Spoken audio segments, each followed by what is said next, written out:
Mastering Gender-Neutral Pronouns, a guide to inclusive language.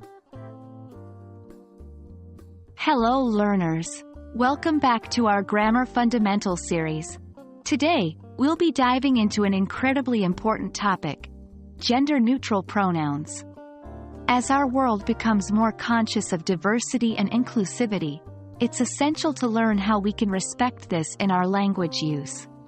So, we'll learn about how to use gender-neutral pronouns in sentences. Let's get started. Before we get into using gender-neutral pronouns in sentences, let's first understand what they are.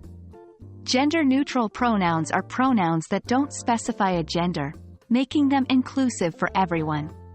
The most commonly used gender-neutral pronouns in English are they, them, and their, used in a singular context. Traditionally, they, them, and their are used for plural subjects. However, in the context of gender-neutral language, we use them singularly. Here are some examples.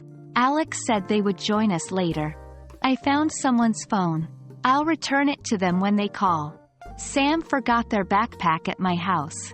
In each of these sentences, we are talking about just one person, but we're not specifying their gender. While they, them, and their are the most commonly used, there are other gender-neutral pronouns too.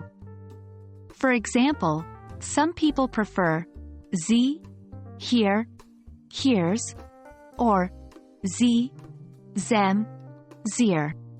While less common, it's important to respect people's pronoun preferences. Example sentences include: Jamie said ze would bring her guitar to the party. Pat told me that ze left them's notebook in the library. Respect and inclusion also mean asking people what their preferred pronouns are. This can be as simple as saying, "Hi, I'm Alex, and my pronouns are he, him. What about you?" This makes a space where everyone feels respected and included. That wraps up our discussion on gender-neutral pronouns. Remember, using inclusive language is not just about being grammatically correct, but also about respecting everyone's identity.